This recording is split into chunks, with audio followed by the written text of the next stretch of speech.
Have you heard the strange tales of the Whistler?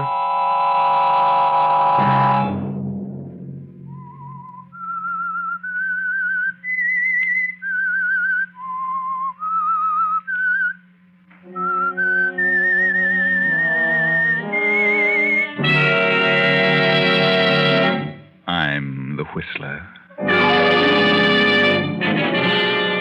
I didn't ask you to marry me. You asked me. And you said you were going to get a job so you wouldn't be dependent on your mother. I was happy then, Barry, and proud of you. Another Saturday night, and again, CBS presents The Whistler.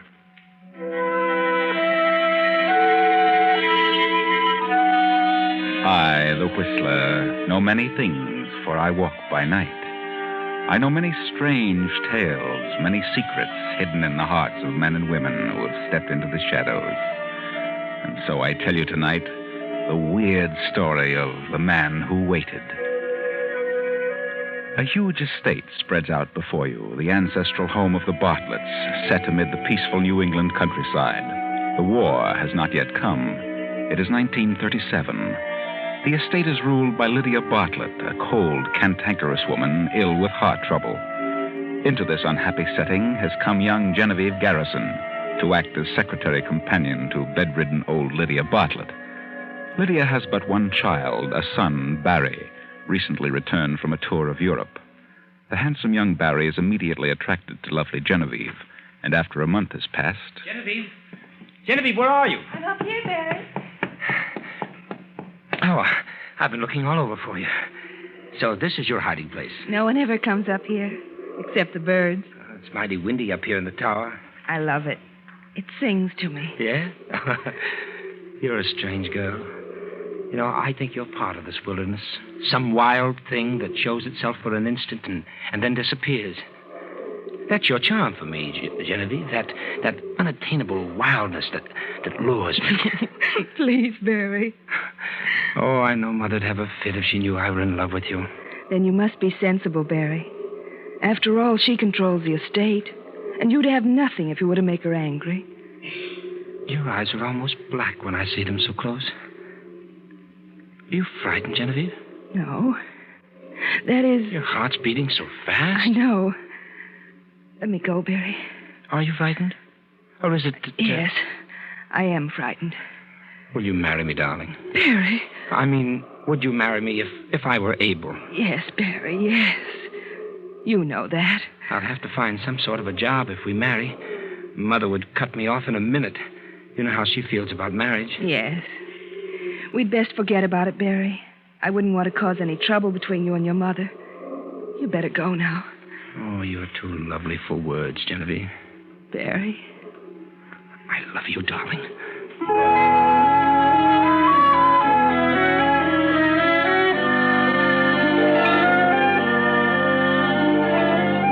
And so 3 months pass by. Then one day, Genevieve steps into Lydia Bartlett's bedroom. Did you call me, Mrs. Bartlett? I certainly did. Where have you been? Put the pillow behind my back and lift my head a little more. There. Is that better now? Yes, it'll do. I want to talk to you. What about? About Annie, the maid. Oh, Has that young stable boy been visiting Annie again? well, I think she sees him on her days off. Well, I want it understood once and for all that I'll not tolerate any such nonsense under my roof. It must stop. But I think Annie would leave if you forbid her to see the boy. She's really very much in love with him. Love, bosh. Silly nonsense. Mrs. Bartlett, you loved your husband, didn't you? My marriage was arranged by my parents. It only lasted a short while because he died. But it was a nightmare while it did last. Love, there's no such thing. I'm sorry I mentioned it. And there's something else I want to talk to you about. Yes? What is it? What's wrong with you lately? You don't look well. You better see Dr. Ansted. I have seen him. And what did he say? Nothing serious. It's, well, a slight heart murmur. He gave me some medicine. I'll be all right. Rather take care of yourself. I will. Where's the newspaper? Here. Anything in it? Read it to me. Well, there's a tea, a charity affair with the proceeds going to the baby shelter. Baby shelter. Women are fools. Well, go on. What else? Oh, a number of engagements and several wedding announcements and... Oh, What's the matter? well, What is it? well, it's something about your son. Barry? What do you mean? Read it. Seen frequently together are Miss Joan Marvell and Mr. Barry Bartlett, son of Lydia Bartlett. An early announcement is anticipated. The fool! He's out of his mind. How dare he do such a thing? I won't have it. I won't. Mrs. Bartlett, I just... Oh. Annie, come here at once. Miss Garrison has fainted.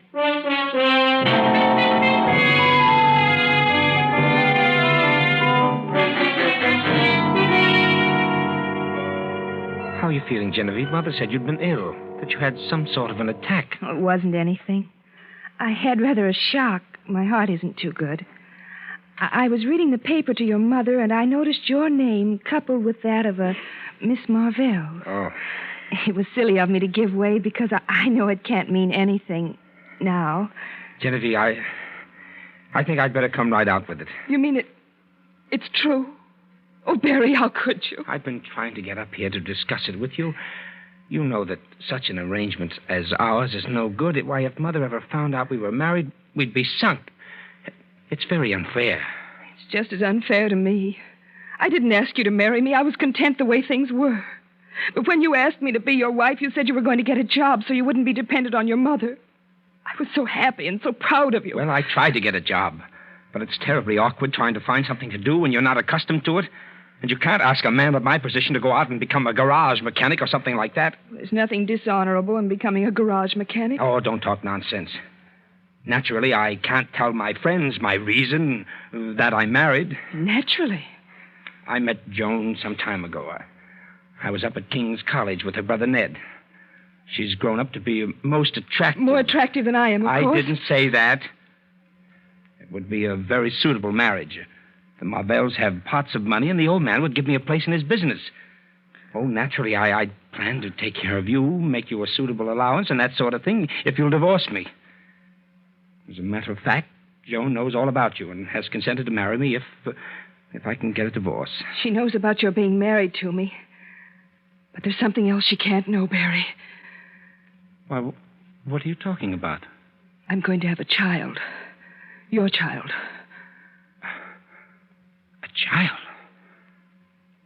Who knows about it? Dr. Ansdeth. I went to see him, and he told me what was wrong with me. Well, Ansdeth's a good sport. He won't talk. Anybody else? I've told no one else. But I think Annie suspects. Oh, I hope it doesn't get to Mother. But you can understand now why I can't divorce you. I can understand why you think so, but I still think it's a shame. Why do these things have to happen to me?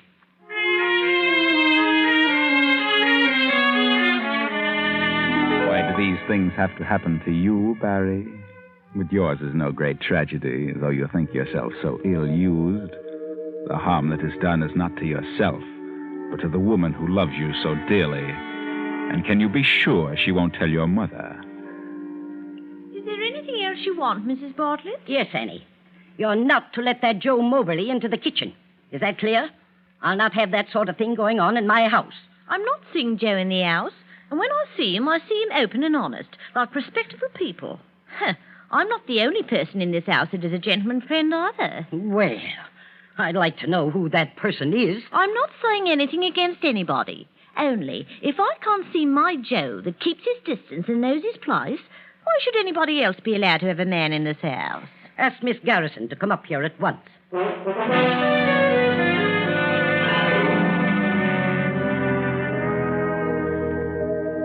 Annie said you wished to speak to me, Mrs. Bartlett. And so I do. I'll come right to the point. What's going on behind my back? Behind your back? I don't know what you mean. Oh, yes, you do. You lie very badly. Out with it. I don't understand. Did Annie say anything about me? I was berating Annie for seeing that Joe, and she tossed her head and said she wasn't the only person hereabouts who had a gentleman friend. Only her gentleman friend called on her open and honest. Well, is there anything to what she says? Yes. I have a gentleman friend, as Annie puts it so elegantly.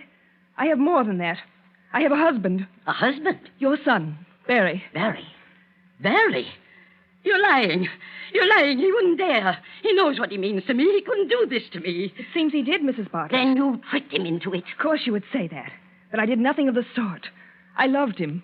He asked me to marry him so he might free himself of your hold on him. Barry did that? I'll not believe it. Of course you won't believe it. You don't know the meaning of love. What a way to talk to me. I'll not tolerate it another moment. You'll have to tolerate it. Because there's no way of your stopping me. I learned something else from Barry. He has one side to his nature which he takes from you. What do you mean? I married him because he wished it. He was going to find a way that we might live together openly. But Barry found he couldn't do what he said he would do. He found an easier way to live. Through another woman who could keep him in the style to which you had accustomed him. So he told me this, expecting I would forego my claim to him. Divorce him? I would have released him.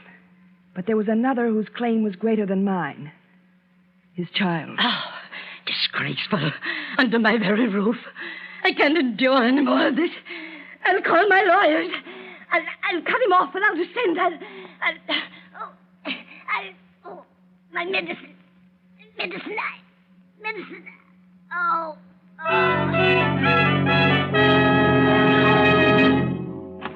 What's happened, Miss Garrison? Come in, Annie.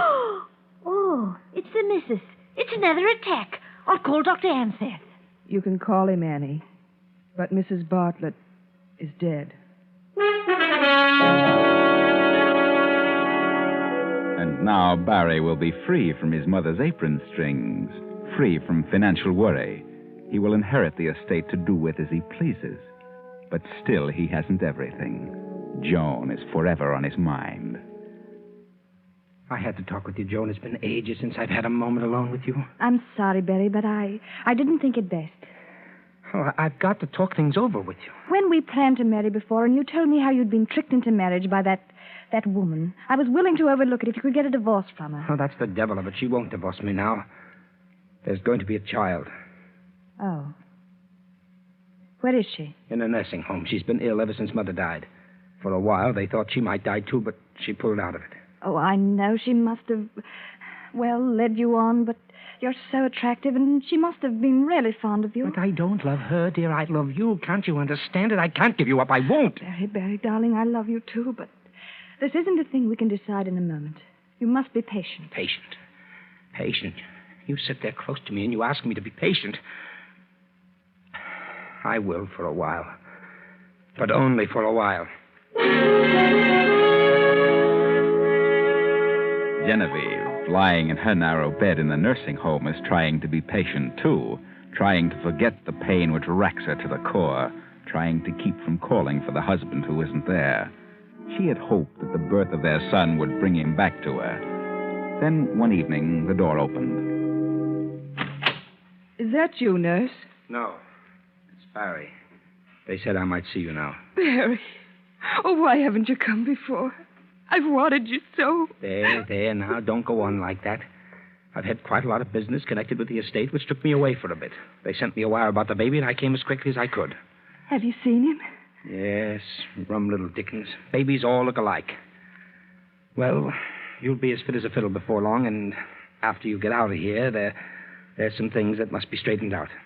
What things straightened out? I don't understand. Oh, things. I'll see about a house for you and the baby, and... For me and the baby? What about you? Aren't you going to live with us, Barry? No, you see, I... Barry, that girl. Are you still in love with her? Well, yes, I am. I thought when the baby came it would be different. I see it's not. Well, it's... Let me tell you something. Sit down. You'll have to keep her waiting a while longer. They thought I didn't hear them because I was being put under the anesthetic. But I wasn't quite out. The doctor said she may last for years, but I lay you 10 to 1 she's dead in 3 months. Oh, come now. You may have imagined it. I didn't imagine it. You know what that means to me. 3 months to live.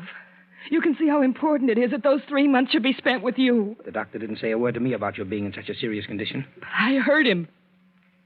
I see. And you don't want to give me a divorce. You want me to wait, is that it? Yes, Barry. Please. First it was my mother, and now you. Barry. There's something I feel I must tell you. Something about your mother you don't know. Well, what do you mean? The doctor said she died of a heart attack, and she did. But she wouldn't have died if I'd given her the medicine for it. She'd found out from Annie that I'd been seeing some man. And when she asked me who it was, I told her everything. You did? She went into a tantrum and stormed at me. She had an attack. And I stood by and watched her. Watched her gasp for breath and call for help that never came. I did that for you. For you, Barry. And you expect me to go on with you? I expect you to stay with me and our son during the last remaining months of my life. And if you try to leave me or seek to have me put away because of what I've done, I'll bring you into it. I'll swear it was your idea. That you're an accessory.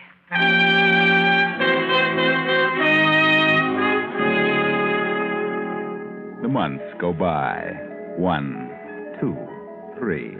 And Genevieve, remembering the conversation which she had overheard between the doctor and the nurse, cannot believe it when she finds herself unmistakably improving in health.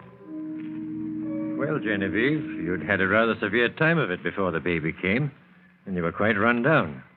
But you've done very well. You must watch your heart, though. Avoid any strenuous activity and keep as calm as possible.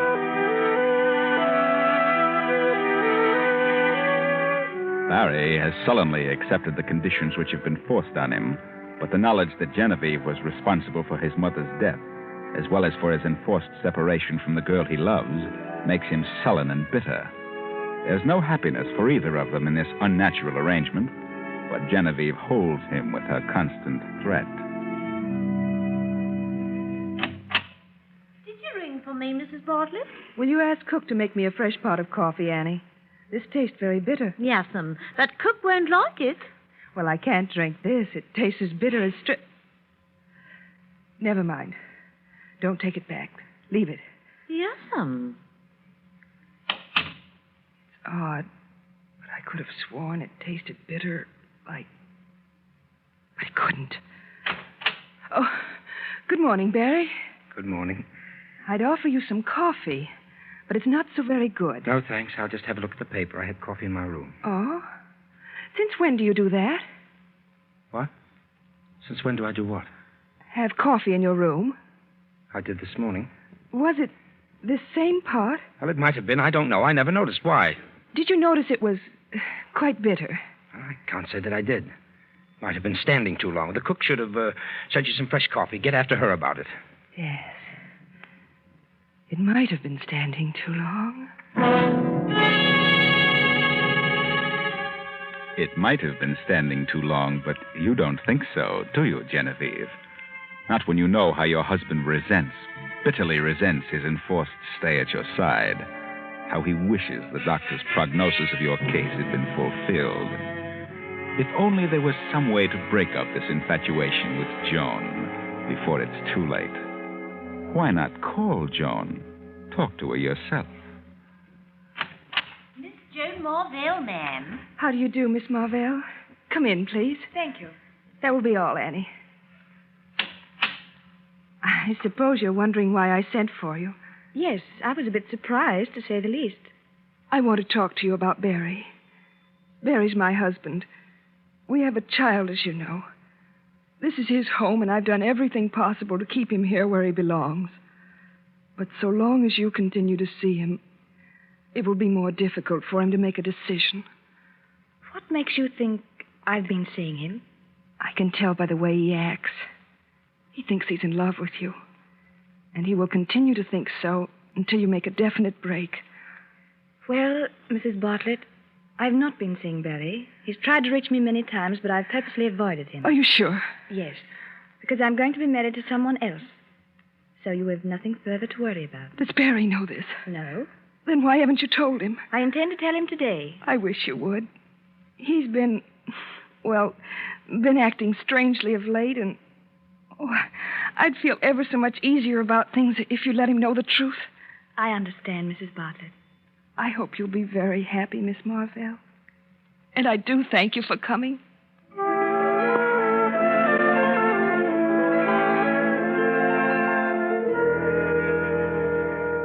you see, it's all for the best, Barry. You don't mean that, Joan. Until I talked to her, I was really undecided about marrying Roger Haddon. But now I know what to do. She's a lovely woman, Barry. The most tragic eyes I've ever seen in my life. You must go back to her. She wants you, needs you. You must forget about me. So she sent for you, did she? Yes. She thought she was being clever. Oh, why doesn't she give up? She knows how I feel. I do wish you hadn't gone to her. I'm glad I did. I know now what to do.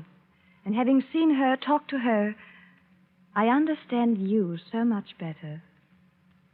Understand me? Yes. I think you know what I mean. Goodbye, Barry. No, please. Joan, please, wait a minute. You don't really love this, Roger. You're doing this just because of Genevieve. You must think of yourself. Think of me. Hold your decision for a few weeks. Why? Well, something may happen. I mean, well, if you'll just wait a bit, the picture may change for us. How do you mean? How could that be possible now? Promise me that you'll wait. What are you thinking, Barry? Why, nothing. I just want you to wait. She said you'd been acting odd. She's imagining things. I'll have to hurry now or I'll miss my appointment. Goodbye. I said goodbye, Barry. Oh. Oh, yes. Goodbye, Joan.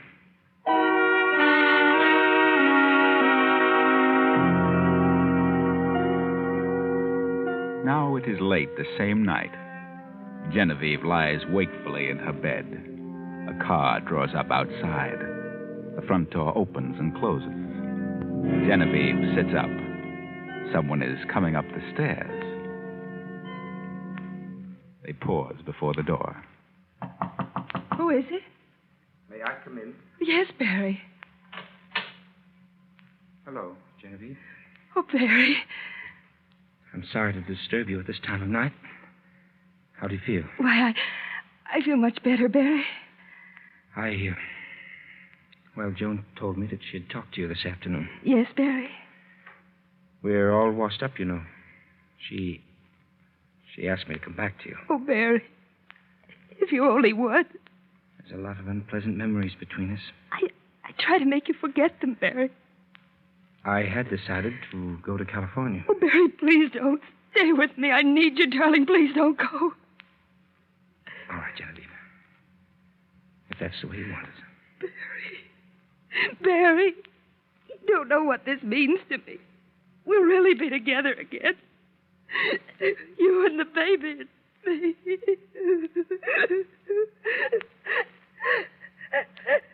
me. Genevieve, what's wrong? It's my heart. What? Excitement. My medicine in the bathroom. Please, Barry. Medicine? Yes. The little one with the medicine dropper. Please. Yeah. Yes, Genevieve. Bottle with the medicine dropper in it. Medicine dropper in it. Oh, yeah. I have it. How much do you take? 5 drops.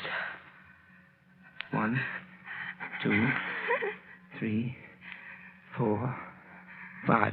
There you are. Thank you, Barry. Oh, you'll be all right now, Genevieve. You'll be all right in a few moments. I'll stay in the other room tonight. Barry, What is it? that bottle. That isn't my medicine. What? No. Look at the label. That's your mother's medicine. Mother's? Oh, good Lord, it is. It's wrong for me. That medicine is a heart depressant. Barry. What have you done? I can't breathe. Can't. Genevieve. Genevieve!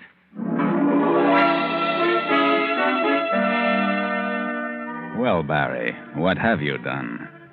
Genevieve is dead. Isn't this what you wanted? You're free now, Barry. Free. Then, 45 minutes later, Dr. Anstead hurries into the bedroom. Well, Barry, what is it? What happened? I don't know, Doctor. This is the way I found her. Well, not sign of a pulse.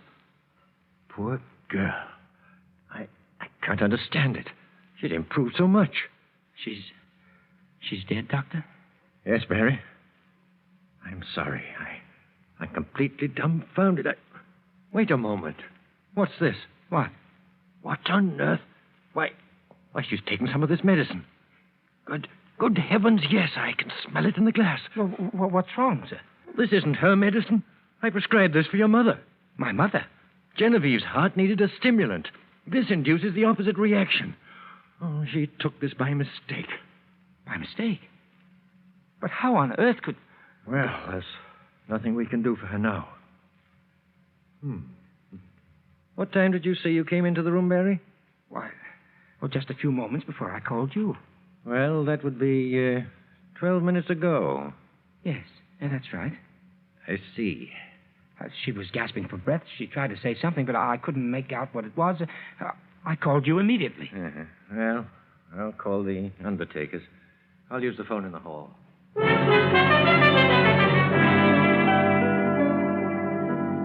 body's in this room, Mr. Andrews. Come in. Thank you. Barry, this is Mr. Andrews. Oh, how do you do? How do you do? Mr. Andrews is a police inspector. What? Why the police? I thought you called the undertaker. Not yet. Well, why the police? Barry, here's a letter your wife gave me not so long ago. It says on the envelope, to be opened at my death. A letter? Yes, I'll read it to you. Dear Dr. Ansteth, for many months now, my husband has been in love with another woman. I refuse to give him a divorce. Lately, he's been acting in a strange manner. I know he wants me out of the way. I know he has tried to poison me. I have hoped and hoped that I could bring him back to his senses. But now I'm afraid it's too late. If my death occurs, I want you to investigate the circumstances thoroughly. Signed, Genevieve Bartlett. But that's ridiculous. I never thought of such a thing. It's all pure imagination. I came back here tonight to stay. I realized what a fool I'd been, and that letter doesn't prove a thing. It proves a motive. And furthermore, you lied about the time you found her. Lied? You said you came into this room 12 minutes before I arrived. You said she was trying to speak, and that you called me at once. 12 minutes elapsed from the time you found her till I came. Yes, that's what I said. But she had been dead almost an hour when I saw her. What? You waited, Barry. Waited till you were sure she was dead. Then you called me. No. Wait a minute, Doctor. I can explain. You can explain down at headquarters. Come on.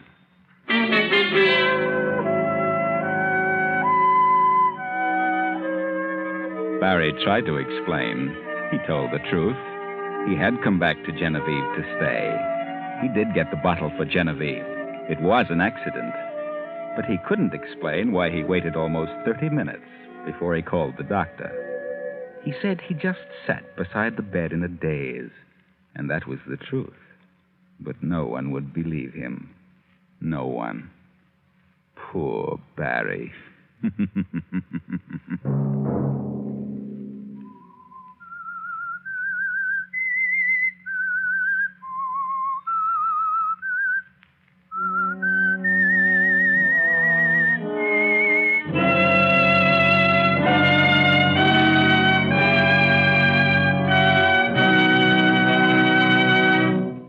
CBS has presented The Whistler.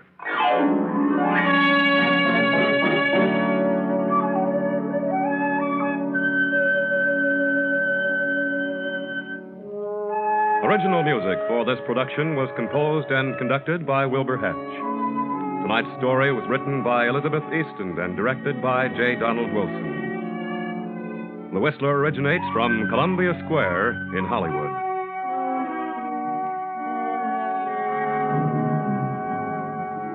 Next week, same time. I, the Whistler, will return to tell you another unusual tale. Good night.